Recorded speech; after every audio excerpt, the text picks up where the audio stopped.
आयरीयाणं नमो वज्रायाणं नमो नमे सर्वसारणं मोक्षमार्गस्य नेतारं वेतारं कर्मभूभृतां ज्ञातारं विश्वतत्त्वानां वन्दे तद्गुणदब्धये वन्दे तद्गुणदब्धये वन्दे तद्गुणदब्धये। गुरुवः पान्तु नो नित्यं ज्ञानदर्शननायिका चारित्राणार्वगम्भीरा मोक्षमार्गोपदेशिका मोक्षमार्गोपदेशिका। बोलिए देवादिदेव गजराज श्री आदिनाथ भगवान की, श्री 24 तीर्थंकर भगवान की, परम पूज्य मुनिकुंज ज्येष्ठाचार्य श्री आदि सागराचार्य महावीर कीर्तियाचार्य विमल सागर जी महाराज की, तपस्वी सम्राट आचार्य श्री सन्मति सागर जी महाराज की, चतुर्थ पट्टाधीश्चर्या चक्रवर्ती मम दिव्य शक्ति गुरु श्रेष्ठ आचार्य भगवान श्री सुनील सागर जी गुरुदेव की, आरिकामाशी प्रशांतमती माता जी की, आरिकामाशी सुदृढ़मती माता जी की, अहिंसामय परमो जैन धर्म की।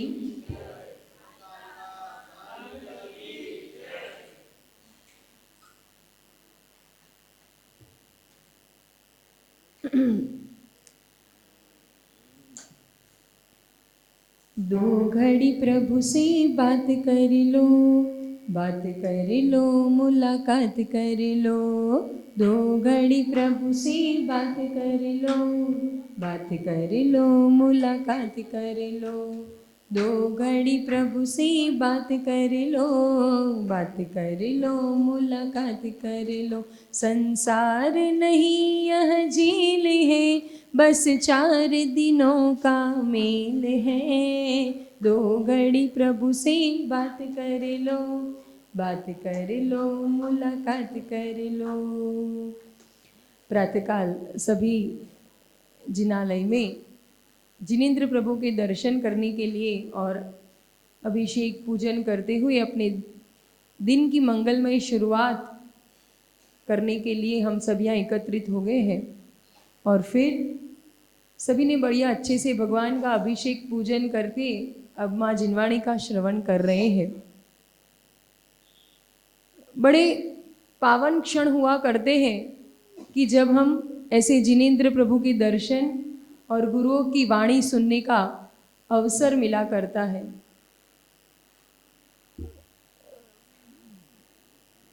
व्यस्ततम जीवन, पूरा समय हम सुबह से उठते हैं और रात को सोते हैं, तब तक पूरा दिन कितनी भाग दौड़,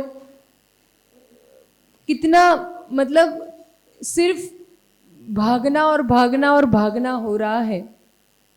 लेकिन जिस वस्तु के पीछे भाग रहे हैं, जिसके कारण भाग रहे हैं, जिसके पीछे इतना पुरुषार्थ कर रहे हैं, वो उपलब्धि हमें हो भी रही है कि नहीं, वो भी विचारने का समय हमारे पास नहीं है।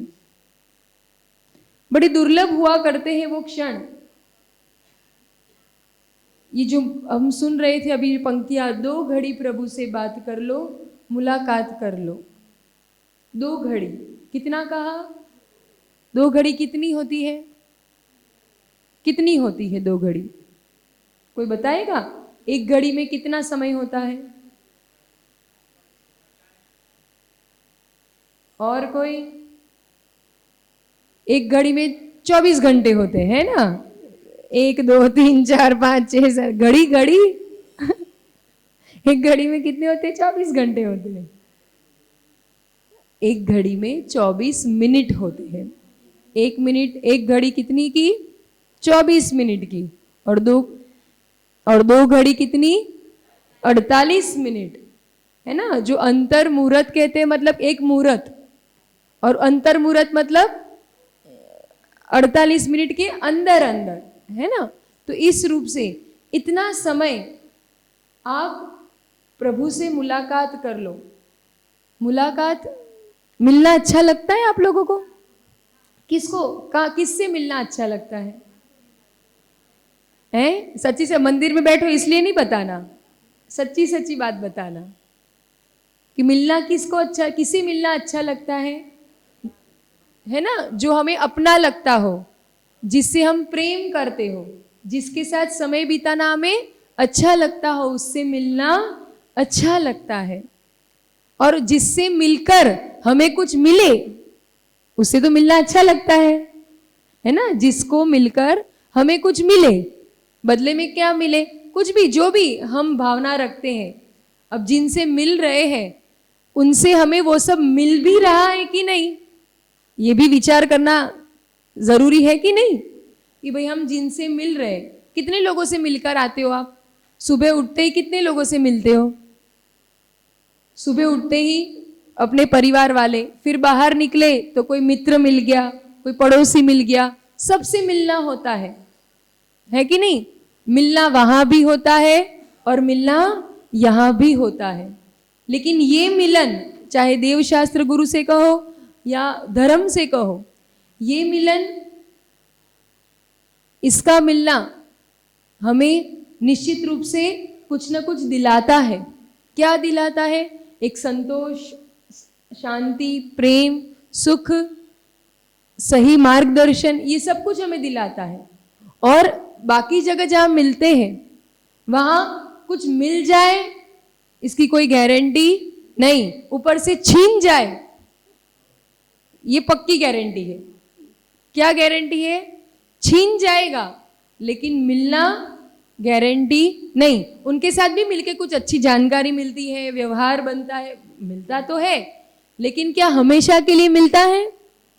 पर यहां अगर मिलना होता है, यहां जो कुछ भी मिलता है वो निश्चित हमेशा के लिए मिलता है। तो ये मुलाकात बहुत जरूरी। आप लोग कहते हो कि नहीं, सुनते हो कि नहीं, कि कोई भी रिश्ता बनता है, कुछ भी जिससे भी अपना प्रेम होता है, मित्र कहो, प्रेमिका कहो, जो भी जिनके भी साथ वो मिलना होता है, तो वो मुलाकात करना अच्छा लगता है ना? क्यों? क्योंकि उससे क्या होता है? संबंध गाढ़ा होता है। किसी के साथ भी अपन व्यवहार बनाना हो तो उसके लिए क्या देना पड़ता है? अपना समय और अपने विचार, बस भावनाएं, यही दो तो देना पड़ता है। अपनी बातें, क्या क्या होता है? अपना समय, टाइम एंड टॉक, ये दोनों चीजें तो देनी पड़ती है कोई भी संबंध बनाने के लिए। और वो देते हैं तो संबंध में क्या होती है? एक गहराई आती है, एक गाढ़ता बनती है।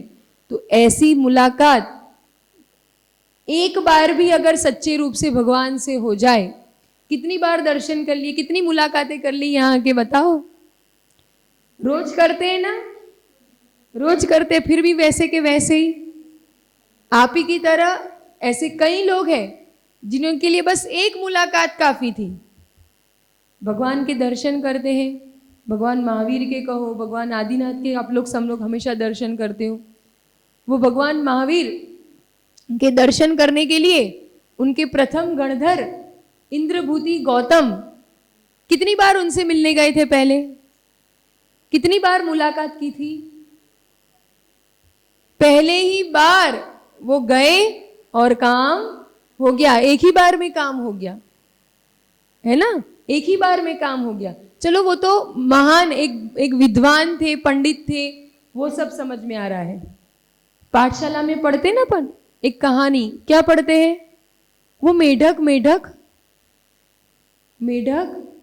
कितना तुच्छ जीव, जिसके पास कुछ समझ नहीं, बोलने की भाषा नहीं, कुछ भी नहीं, वो कितनी बार गया भगवान के समोशरण में? है कहानी सुनिए ना कि राजा श्रेणिक के गज के मतलब हाथी के नीचे वो आ गया और फिर बड़ी भक्ति भाव से उछल कर उसने भाव बनाए कि सब लोग जा रहे हैं मंदिर जिनालय कौ समोशरण में भगवान महावीर के दर्शन। उससे भी पता चला कि ओहो ये भीड़ कहाँ जा रही है। बावड़ी के पास बैठा हुआ था और पता चला कि ओ इतनी सारी भीड़ कहाँ जा रही है। तो उसे भी मन में उत्कंठा हुई कि ये सब जहाँ जा रहे मैं भी वहां चला जाऊं। पता चलता है कि ये तो सब जिनालय की ओर, मतलब समोशरण की ओर जा रहे। भगवान महावीर का समोशरण आया है राजगृही में, वो भी चला जाता है। और क्या लेकर जाता है? क्या लेकर जाता है? बड़े अच्छी क्वालिटी के चावल, सोने चांदी के द्रव्य, ये सब लेके जाता है। अच्छा शुद्ध वस्त्र पहन के ऐसा लेके जा रहा है। 20 पंथी होगा, नहीं है ना ऐसा? अरे जो द्रव्य मिल गया, जो सामने उसके पास जो भक्ति थी, जो अपना द्रव्य था, बस मुंह में लिया और चल पड़ा। भाव बनाए हैं, अभी पहुंचा नहीं है।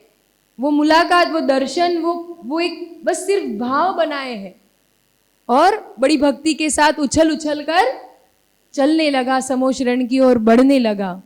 और वहीं हाथी के ऊपर बैठ के राजा, अब राजा कितना वैभव लेके जाता है, सोचो कितना वैभव लेके जाता है।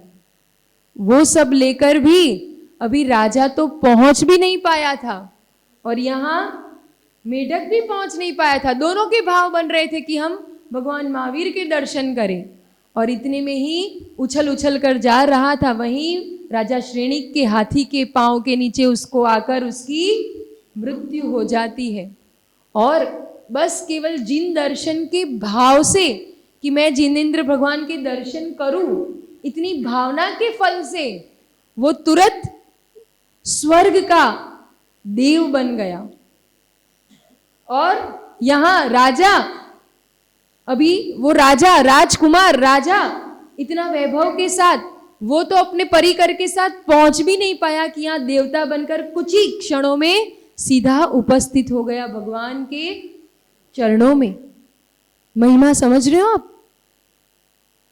और इसका जितना भी वैभव था उससे कई गुना वैभव उस मेढक ने प्राप्त कर लिया। देव पर्याय में आ गया और फिर वहां प्रश्न पूछा गया भगवान के समोशरण में कि ऐसा कैसा देवता है जिसके मुकुट पर चिन्ह मेढक का बना हुआ है। तब फिर गणधर प्रभु राजा श्रेणिक का समाधान किया करते हुए कहते कि हे राजा श्रेणिक, ये वह देव और कोई नहीं है, ये तुम्हारे ही हाथी के नीचे अभी कुछ क्षणों पहले उसकी मृत्यु हो गई थी। और सिवा केवल जिनेंद्र प्रभु के दर्शन करने के भाव से वो स्वर्ग का देव बन गया। सोचो, एक भावना, मुलाकात करने की भावना ये फल दे सकती है।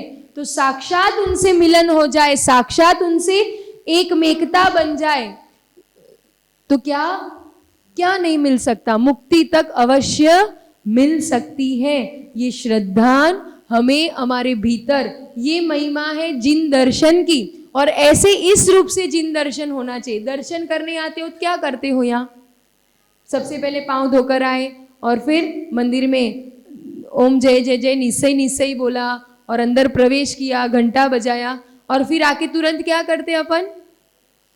हाथ जोड़कर आंखें बंद करके भगवान के दर्शन करते हैं। कैसे करते हैं? हाथ जोड़कर आंखें बंद कर कर। आप किसी लड़की को देखने जाओ या मित्र से मिलने जाओ हैं, तो क्या करना? जाना तो सही, लेकिन आंखें बंद कर लेना, ठीक है? तो कितनी अच्छी मुलाकात होगी, कितनी अच्छी बातें होगी। उसे देखना संभव हो पाएगा। दर्शन करने आ रहे हम। दर्शन मतलब क्या? देखना।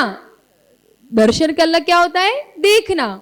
तो देखना है ना, किनको देखना है? इधर उधर देखते रहेंगे, कौन आया, कितने बजे आया, कितनों को लेकर आया, क्या पहन के आया, आज बड़े मतलब है ना, सज धज के आया, बिना सजे आया, ये सब चीजें देखते रहेंगे। लेकिन जहां दृष्टि रहनी चाहिए, जिन्हें वास्तविकता में देखना है, देखो आंख बंद करके करते हो वो बहुत ठीक है, गलत नहीं है, लेकिन उसका उद्देश्य पूरा नहीं हो रहा है ना। हम जिनालय में साक्षात भगवान है, जितनी भी देर के लिए आए, 5 मिनट के लिए आए, 10 मिनट के लिए आए, 15 मिनट, आधा घंटा, जितनी भी देर के लिए हम यहाँ आए हैं, उतने समय तो हम भगवान को एक दृष्टि अपलक रूप से निहार ले। ऐसा कहते हैं, अगर जिन मुद्रा को, इस वीतराग मुद्रा को अपन अपलक मतलब बिना पल के झपकाए अगर कुछ क्षण भी देख लेते हैं, मतलब समझ लो 10, 5, 15 सेकंड भी अगर अपलक रूप से देख लेते हैं उनको, तो कहते हैं निधति और निकाचित जैसे कर्म जो किसी भी तरह छोड़ी नहीं जा सकते, उसे निश्चित रूप से भोगना ही भोगना पड़ता है। ऐसे जटिल से जटिल कर्म भी निर्जरा को प्राप्त होते हैं, क्षय को प्राप्त होते हैं। कितने मात्र से? भगवान की मुद्रा बस अपलक निहारो और उनको इतना अपने भीतर हृदय में बसा लो, जितने क्षण, ऐसा होता है ना कुछ चीज बहुत कम समय के लिए मिलती है तो अपन क्या करते हैं भाई, जितना अधिक से अधिक उसके साथ समय बिता ले, जितना अधिक से अधिक बार उसको देख ले, उसके साथ बात कर ले, तो फिर क्या होगा कि जब वो नहीं होंगे हमारे पास और फिर जब उसकी याद आएगी या स्मरण में आएगा या जरूरत पड़ेगी, तो फिर पुरुषार्थ नहीं करना पड़ेगा याद करने का, स्वतः याद रह ही जाती है, आ ही जाती है। तो ये जहां तक यहां है ना अपन, तो उनके सबसे पहले जैसे ही दर्शन करते हैं भगवान के चरणों में अपनी दृष्टि होनी चाहिए। कहाँ होनी चाहिए? सबसे पहले चरणों में, कि मुझे ये चरणों का समागम हमेशा मिलता रहे, मैं इनके चरण को छूकर अपना आचरण हमेशा बढ़ाता रहूं, इनके गुणों की मुझे प्राप्ति हो, और फिर धीरे से अपनी दृष्टि को ऊपर ले जाते हुए एक टक प्रभु को इतना निहार लो, इतना निहार लो। तो इधर तो खुली आंख से दर्शन करो, और फिर जब दुकान पे जाते हैं, कहीं परिवार में कहीं जाते हैं, कोई सामाजिक कार्य करने गए, कहीं भी संसार के कार्य करने गए, वहां सामने भगवान दिखाई नहीं देते, तब फिर आंखें बंद कर लो, तो जो सुबह दर्शन किए थे वह स्मृति हमारे हृदय में आ जाती है। इस रूप से परोक्ष में जब हम दर्शन करते हैं तब आंखें बंद करनी चाहिए, तब बाकी चीज, क्योंकि आंखें खुली होगी तो बाकी चीजें दिखेगी। और जब यहाँ प्रत्यक्ष दर्शन करते हैं तो आंखें खुली रखकर, क्योंकि उनकी मुद्रा को निहार कर हमारे हृदय में, गुरु के साथ भी ऐसा होता है, गुरु के चरणों में भी दर्शन करने जाते हैं ना, तो ज्यादा वहां बातें करना, एक दूसरे से इधर कुछ नहीं करो। अगर गुरु से हमसे बात कर रहे हैं तो अच्छी तरह से बात कर लो, नहीं भी कर रहे, वो अपना काम कर रहे, तो बस उनके चरणों में बैठकर उनको निहारा, वो शांति को भोगो। कुछ ही क्षण तो मिलते हैं ऐसे शांति के, वरना तो भागदौड़ पूरी चलती ही रहती है। उनके चरणों में वो जो शांति का अनुभव कर रहे हैं ना, वो शांति आप भी उनकी आभा में रहकर, उनके औरा में बैठकर वो शांति की अनुभूति करो। कुछ नहीं बोलो, कुछ नहीं पूछो, शांति से बैठो उनके सामने, तो वो जो आनंद और वो जो एक शांति की अनुभूति होगी, वो दुनिया में लाखों करोड़ों रुपए कहीं खर्च कर लो, कहीं चले जाओ, बड़े से बड़े रिजॉर्ट में चले जाओ, बड़े से बड़े हिल स्टेशन पे चले जाओ, वो 2 घड़ी की शांति भी नहीं मिलेगी जो गुरु के चरणों में, भगवान के चरणों में मिलती है। ठीक है? तो ऐसी बहुत एक देखते हैं ना अपन, जैसे हम रोड क्रॉस कर आहार करने जाते हैं, कहीं भी जाते हैं, तो क्या होता है, ट्रैफिक बहुत होता है, बहुत ज्यादा ट्रैफिक होता है, बहुत सारे वाहन आते रहते हैं, तो ट्रैफिक पुलिस क्या करता है, क्या करता है, उससे मैनेज करने के लिए यूं हाथ दिखा देता है, यूं हाथ दिखा देता है कि नहीं? तो क्या होता है, जब ट्रैफिक पुलिस यूं हाथ दिखाता है तो क्या होता है, ट्रैफिक रुक जाता है, सब कुछ व्यवस्थित हो जाता है कि नहीं? वैसे जैसे ट्रैफिक पुलिस के यूं हाथ करने से ट्रैफिक रुक जाता है, सब कुछ व्यवस्थित हो जाता है, वैसे ही गुरु अगर यूं कर दे, यूं कर दे, तो क्या होता है, उसके जीवन में पाप, अमंगल, कष्ट, संकट, विघ्न, ये सब के सब रुक जाया करते हैं और हमारा जीवन भी व्यवस्थित बन जाया करता है। तो गुरुओं से, प्रभुओं से वो ऊर्जा रूपी आशीर्वाद प्राप्त करो, उनसे निकटता बनाओ। मुलाकात करनी है तो यहाँ ऐसी मुलाकात कर लो, इनसे एक बार भी सच्चे रूप से मुलाकात हो गई तो फिर संसार में किसी से मुलाकात करने की आवश्यकता नहीं पड़ेगी। इनके चरणों में सिर झुका दिया तो फिर संसार में कहीं भी झुकने की नौबत नहीं आएगी। समझ में आया? तो ये महिमा है हमारे जिन धर्म की, जिन शासन की, जो आपको समागम मिला है गुरुओं का, और अभी जो आप धर्म की गंगा में प्रवाहित हो रहे हैं, तो इसका अहोभाव से लाभ उठाओ, है ना? अपने घर पर पड़गाहन करो, ज्यादा से ज्यादा लोग लाभ लो, जिससे क्या होगा, गुरु के चरण हमारे घर पर पड़ेंगे। वरना बाकी तुम बुलाओगे, कितनी ही मन्नतें कर लो, कितना ही सब कुछ लुटा दो, गुरु घर पर नहीं आते हैं। कब आते हैं? प्रभु घर पर नहीं आते। कब आते हैं? मात्र और मात्र एक अवसर सामान्य रूप से है। क्या है? पड़गाहन करके उनको आहार दान देना, तब जाके हमारे घर पर हमारा घर पवित्र बन सकता है। वरना जिन घरों में गुरुओं के चरण नहीं पड़ते, जिन चंचला लक्ष्मी को हम कमाते हैं, द्रव्य को कमाते हैं, इसका अगर सदुपयोग दान आदि धर्म में नहीं होता है तो वो सब कुछ, वो घर स्मशान के बराबर है और वो धन, वो व्यक्ति मुर्दे के बराबर है। जिसने आहार दान नहीं दिया, अपने घर पर पड़गाहन नहीं किया। तो ये हम भाव ध्यान रखें, अपना द्रव्य हो, अपना ही पुरुषार्थ हो और अपनी ही भावनाएं हो तो निश्चित रूप से हमारा कल्याण होगा। चलते हैं आरिका मासी सुदृढ़ मती माता जी के चरणों में कि वे हमें ऐसे ही जिन धर्म की महिमा समझाकर हमारे भीतर धर्म के संस्कार कैसे सुदृढ़ हो और कैसे हम चाहे कैसी भी परिस्थिति आए, चाहे कुछ भी संसार के कार्य छूटने हैं छूट जाए, धन छूटना है छूट जाए, लेकिन कभी भी धर्म ना छूटे हमारे जीवन से। चाहे कहीं भी चले जाए, कैसी भी परिस्थिति आ जाए, लेकिन कभी भी धर्म ना छूटे। धर्म हमेशा हमारा सच्चा साथी बनकर उनसे हम यथार्थ फल की कैसे प्राप्ति करें, ये भाव समझकर चलते हैं। पूज्य माता जी के चरणों में निवेदन करते हैं। वंदामी माता जी, वंदामी माता जी, वंदामी माता जी।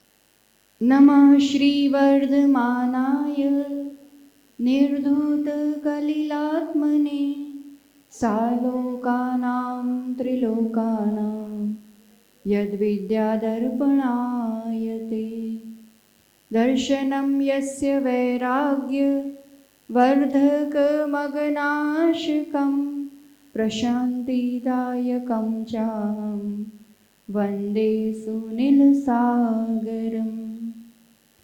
जय बोलो देवादिदेव खजारान श्री आदिनाथ भगवान की। अजय श्री आदि सागर जी, महावीर कीर्ति जी, विमल सागर जी महाराज की। युग श्रेष्ठ तपस्वी सम्राट आचार्य सन्मति सागर जी महाराज की। थोड़ी जय बोल लो, थोड़ी शक्ति कम थोड़ी हो जाएगी।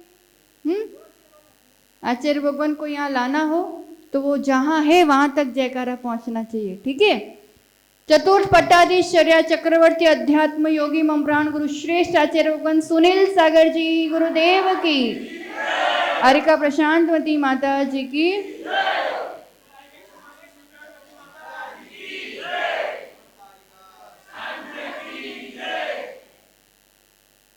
एक बार की घटना है। राजा जनक का दरबार लगा हुआ था। राजा जनक यानी कौन? सीता के पिताजी।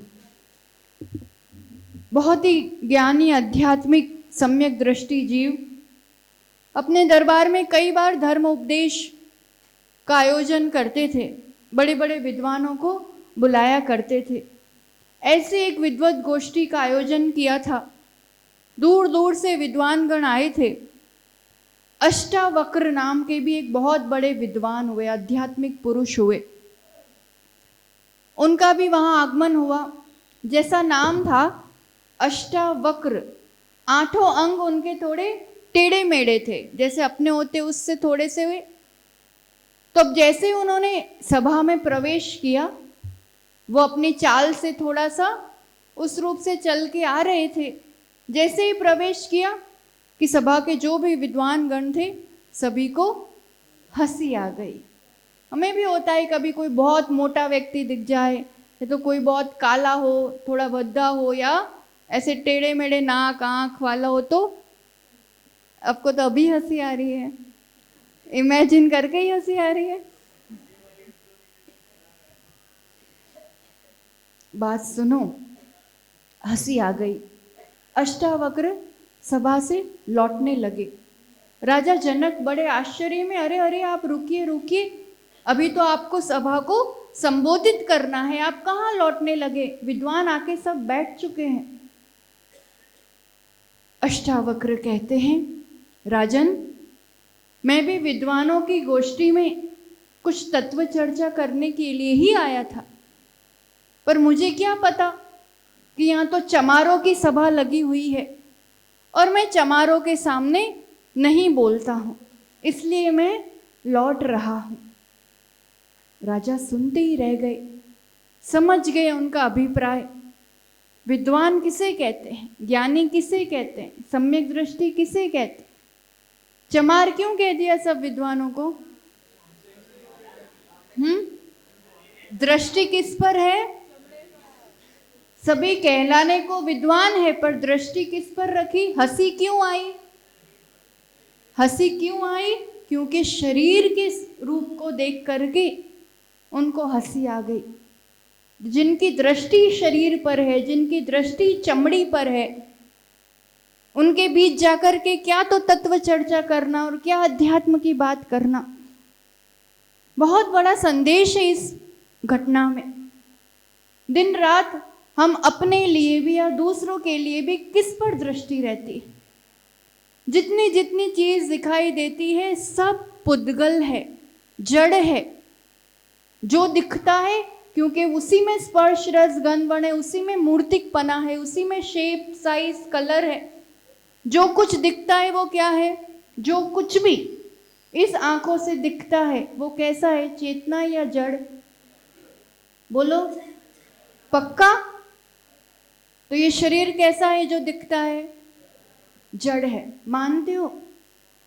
और इस जड़ के ही पीछे अपनी सुंदरता का आधार स्तंभ कहो, दूसरों की सुंदरता, दूसरों का या अपना ऊंचा नीचा, दीपक दीपक होता है।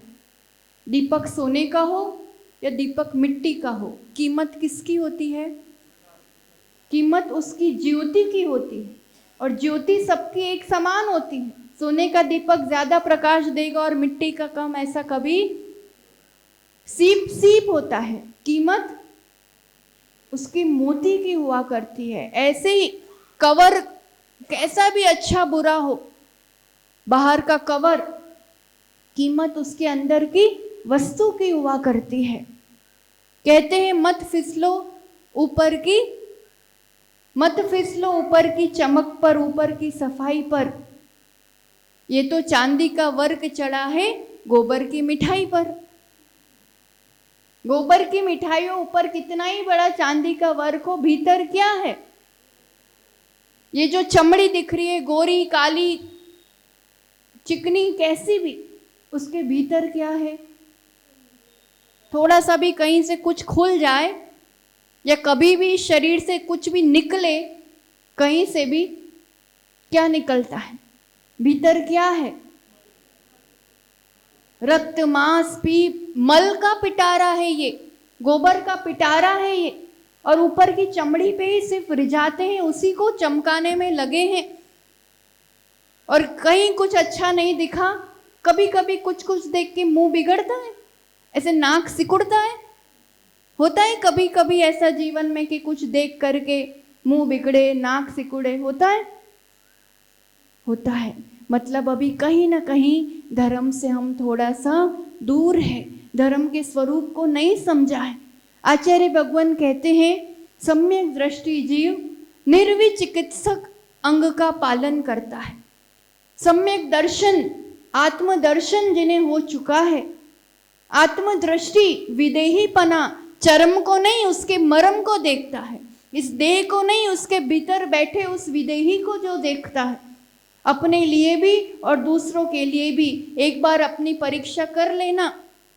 यही कोई मंदिर के बाहर एक मर्सिडीज से उतरे और एक जन साइकिल से उतरे, देख करके दोनों में ऐसा कुछ फर्क लगता है हमें?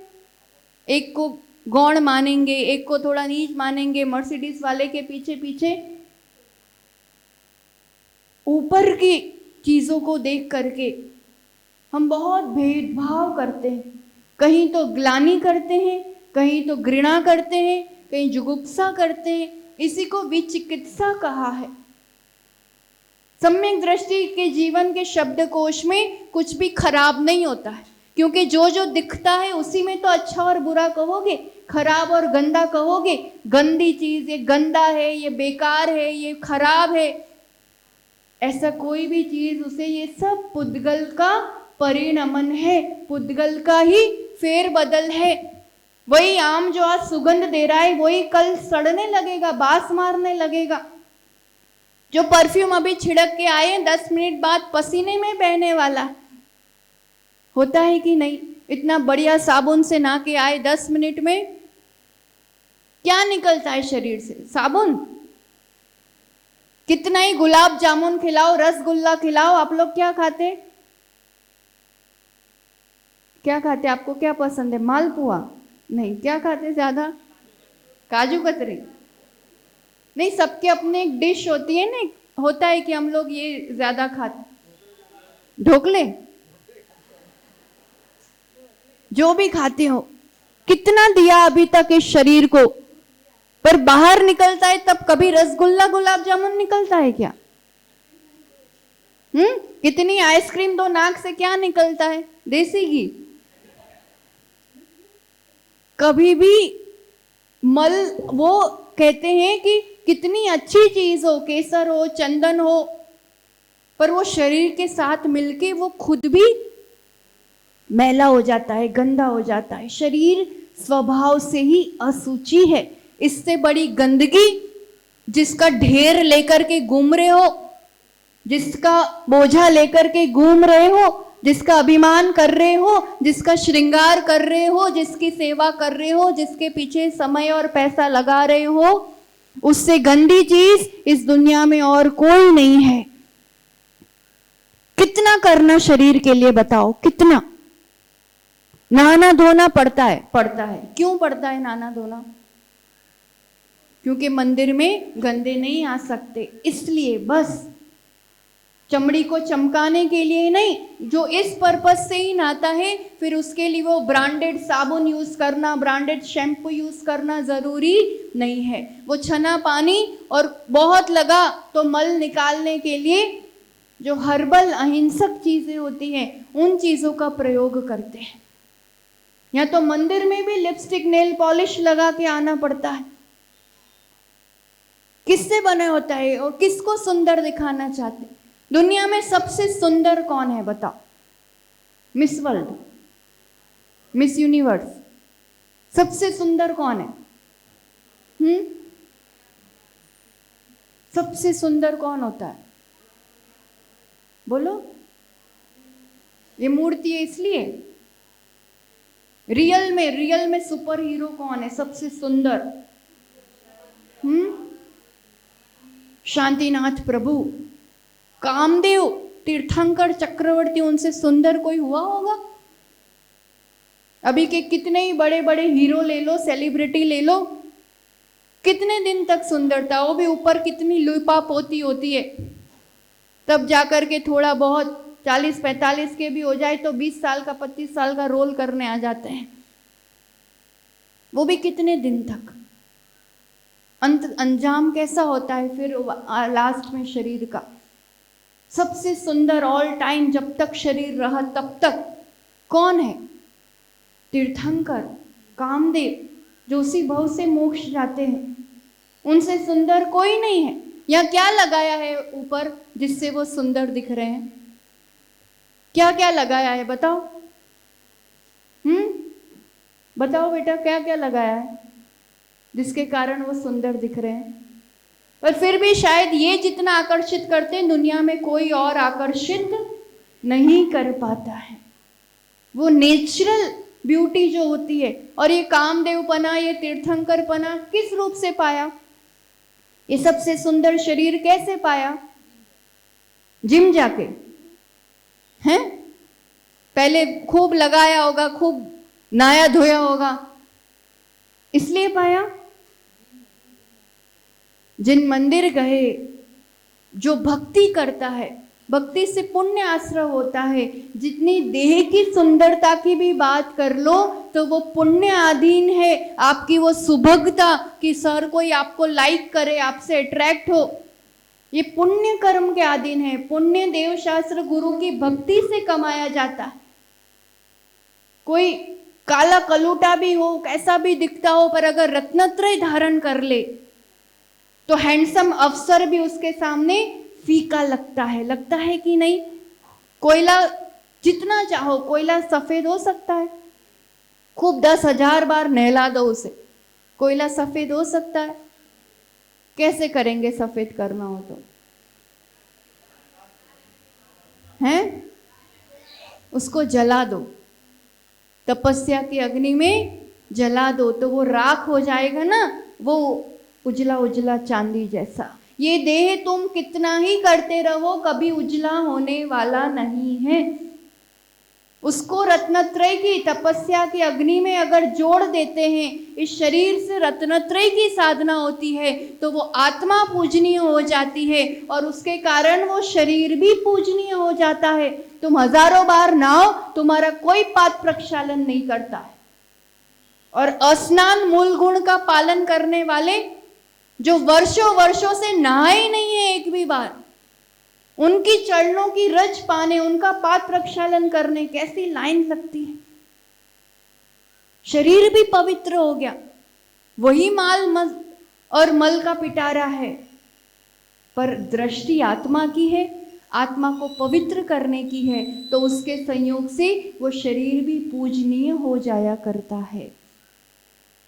शरीर की अवस्था को देख करके कभी भी घृणा नहीं करना, कभी भी सेवा में कमी नहीं करना। किसी की भी सेवा शुश्रूषा करनी हो, क्या करना हो, किसी की भी सेवा करने के लिए आत्मदृष्टि होना और इस शरीर की, इस पुद्गल की उस गंदगी की दृष्टि से दूर हटना, ग्लानि भाव को जीतना बहुत जरूरी है। उसके बिना आप सेवा नहीं कर सकते।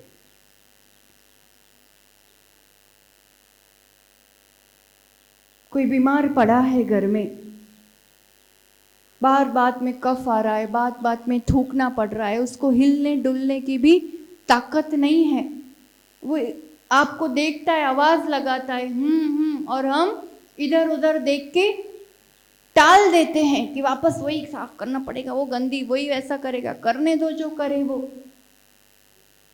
आचार्य भगवान कहते हैं कि कभी किसी की ऐसी अवस्था है, आसपास कोई बर्तन नहीं दिखे, कोई वस्तु नहीं दिखे, तो हाथ फैला दो, उसमें भी कभी संकोच नहीं करना। हाथ क्या है, पुद्गल ही तो है, उस पर कुछ गंदगी पुद्गल की आएगी, वो तो साफ हो जाएगा।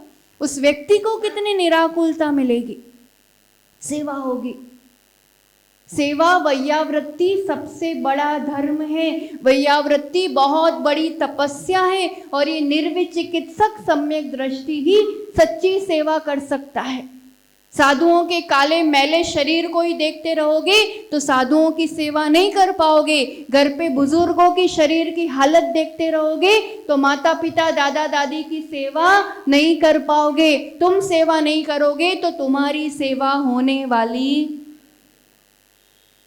जब तक हाथ पैर चल रहे हैं वो हाथ पैर किसी की सेवा के लिए भी लगा लो। आप खुद अपने माता पिता के हाथ पैर दिन में दबाओ तो बच्चे भी देखेंगे, बच्चे भी सीखेंगे। किस किस की आदत है अपने सास ससुर माता पिता के रोज एक बार तो हाथ पैर दबाना? बताओ, जितने बैठे हैं किसकी आदत में है कि घर में माता पिता या जो भी बुजुर्ग हैं उनका एक बार हम थोड़ा 5 मिनट बैठते हैं, उनके पैर दबाते हैं? कौन करता है? कभी कभी जब उनको तकलीफ हो। रोज कौन कौन करता है? 1 2। हमारी वैयावृत्ति के लिए नहीं आते, इससे हम समझ जाते हैं कि ये घर पे क्या करते होंगे। 8:30 बज जाए, 9 बज जाए, सो जाओ माता जी, कोई बात नहीं, अंदाज आ जाता है। करना चाहिए। जिसके घर में है कोई माता पिता, कोई बड़े, और होना ही चाहिए, बड़ों के साथ ही रहना चाहिए। हम भले शहर में आ गए, मकान ले लिया, पर उनको अकेला नहीं छोड़ देना ऐसी अवस्था में। जब तक वो अपने शरीर से कर पाते हैं तब भी ध्यान रोज रखो, फोन रोज लगाओ कि आप ठीक तो हो, सब व्यवस्थित तो है। रोज एक बार, कम से कम एक बार फोन लगना चाहिए। और फिर थोड़ा बहुत कुछ भी लगे यहाँ अपने पास लेके आओ और रोज सेवा करो। समय से भोजन देना, समय से उनकी जो भी कुछ औषध वगैरह है वो, नहीं दुख रहे हाथ पैर सिर तो भी एक बार 10 मिनट देके दबाया करो।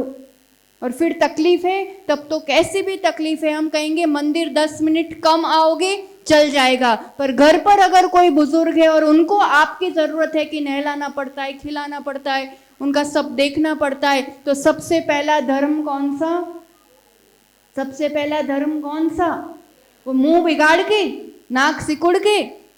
कैसे होगी सेवा? सौभाग्य मान के, अवसर मान के। शरीर की अवस्था ग्लानि वो नहीं देखते रहना कि कैसा तो गल गया है, कैसे तो गंदगी हो गई है, नहीं। राजा श्रेणिक के समय के राजा हुए, इंद्रगण भी उनकी प्रशंसा करते थे कि गजब का निर्जुगुप्सा गुण का पालन करते। एक देवता को थोड़ा सा ऐसा मन में आया, हम इतने बड़े देवता और ये इंद्रराज मनुष्य की प्रशंसा करते, ऐसी तो क्या बात, मैं जाके देखूंगा।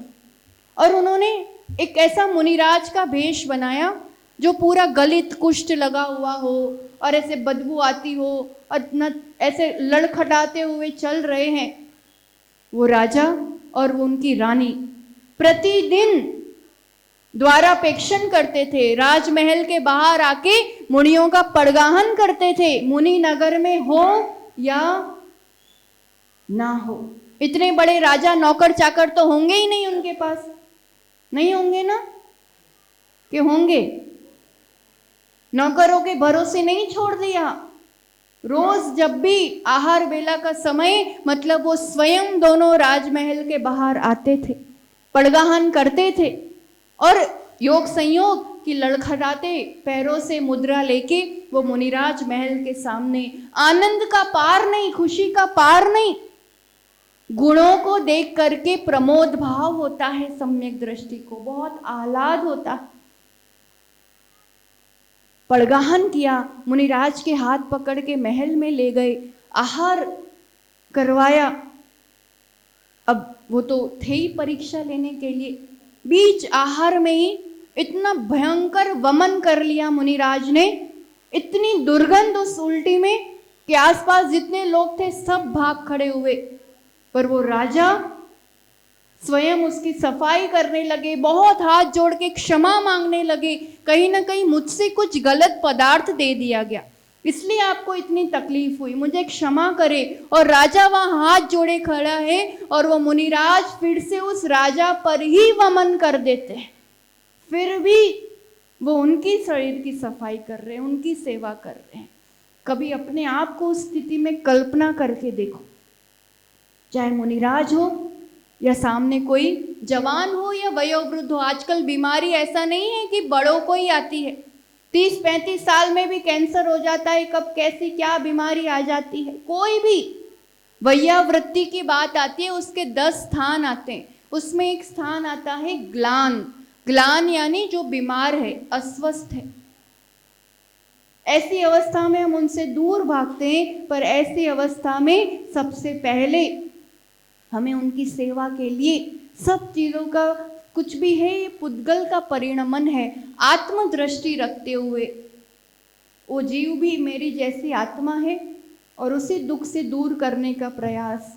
खुद के लिए और दूसरों के लिए आत्मदृष्टि नहीं आएगी तब तक ये सेवा विनय बहुत दुर्लभ हो जाता है।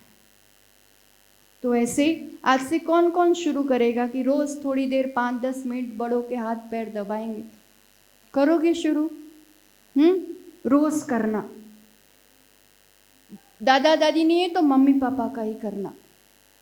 जो भी हमारे घर में बड़े हैं उनका 10 मिनट हम थोड़ी सेवा, हाथ पैर चलाएंगे, थोड़ी सेवा करेंगे, उनका हाल चाल पूछ लेंगे। कर सकते?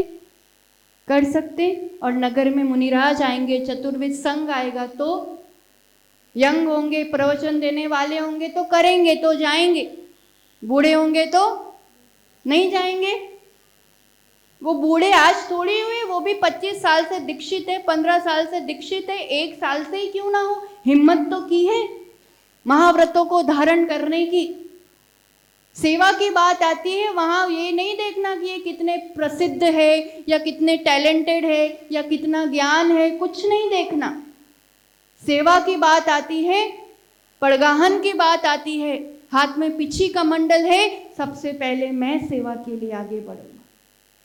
चतुर्वेद संघ की सेवा हो या घर में जिनको जरूरत हो, बड़ों की सेवा हो, सेवा सबसे पहला धर्म।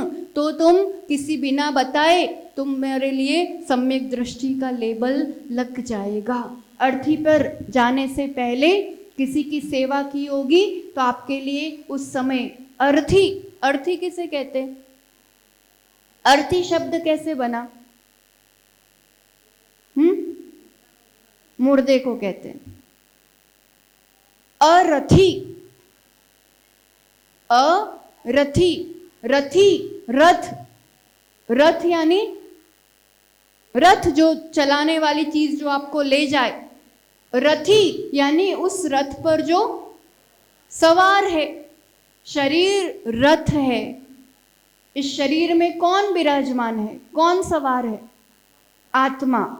रथी यानी ये आत्मा। अरथी, आत्मा चली गई तो अब ये अर्थी स्मशान में ले जाई जाती है। ये बोध हमेशा बना रहना चाहिए। हम तो सफेद बालों को भी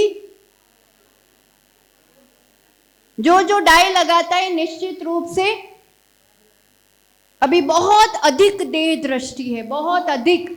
मैं सुंदर दिखूं फिर लोग क्या कहेंगे, तो कोई लागे, कोई क्या कहेगा, तो फिर ये क्या हो गया? अपनी परिचय पहचान देह से कर रहे हैं। जो बाल है चांदनी है, कोई दिक्कत नहीं, क्या फर्क पड़ता है। सफेद बाल तो और ही थोड़ा सा वैराग्य वर्धन करता है कि अब हो गया जो करना था, अब मुझे धर्म ध्यान अधिक करना है। किसको छलोगे? कौन कौन डाई लगा के आया?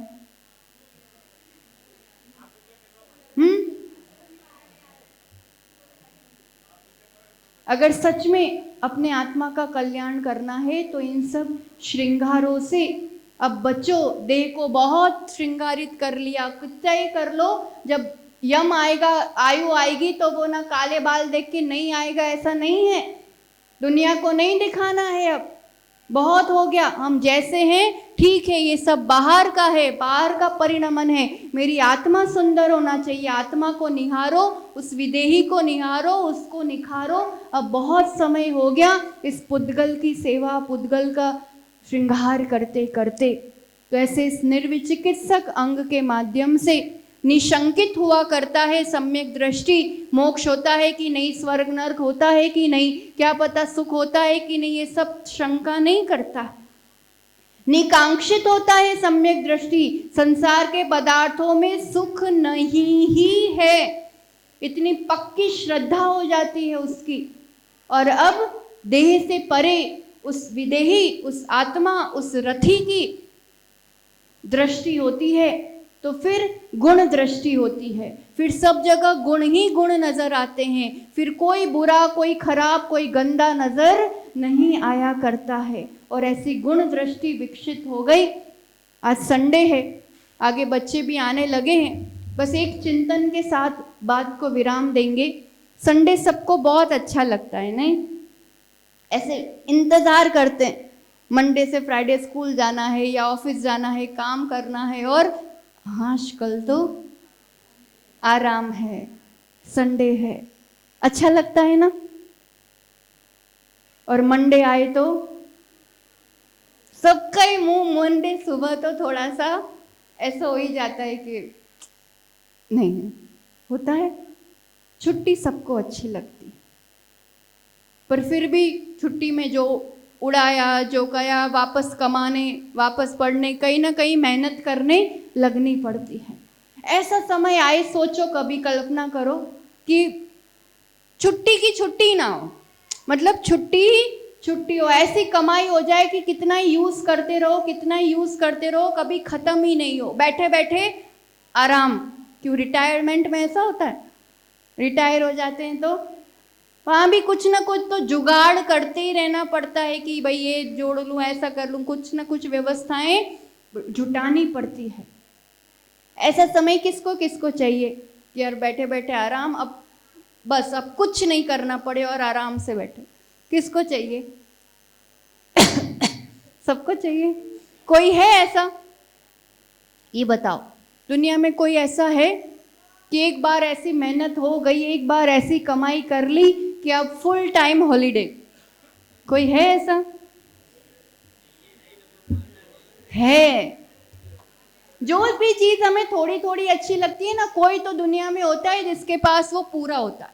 कोई तो होता ही होता है और वही भगवान कहलाते हैं। भगवान यानी फुल रिटायरमेंट एंजॉय कर रहे हैं, अब सिर्फ एंजॉय करना है, अब काम करने को कुछ भी बाकी, अब गुणों को कमाई कर ली एक बार परमानेंट, कि अब कुछ कमाना कुछ करना बाकी ही नहीं रहा, अब सिर्फ आनंद ही आनंद भोगना, वो अवस्था हमें चाहिए। तो छुट्टी हो या ना हो, एक बार यहाँ आकर के उनसे अपॉइंटमेंट रखनी चाहिए, एक बार मिलना चाहिए, एक बार उनके लिए समय देते हैं, जैसा समय हमें अपने जीवन में चाहिए ऐसा समय एक बार दिन में अगर उनके लिए देते हैं तो वो फुल टाइम हॉलीडे पैकेज हमारे लिए भी फिर कभी ना कभी तो मिल ही जाता है। उस पर दृष्टि करो, जो ऐसी मेहनत करो जिसके बाद कुछ करना कुछ कमाना बाकी ही ना रहे। ऐसी गुण दृष्टि और ऐसे गुण रूपी संपत्ति हमारे जीवन में उसके स्वामी बने।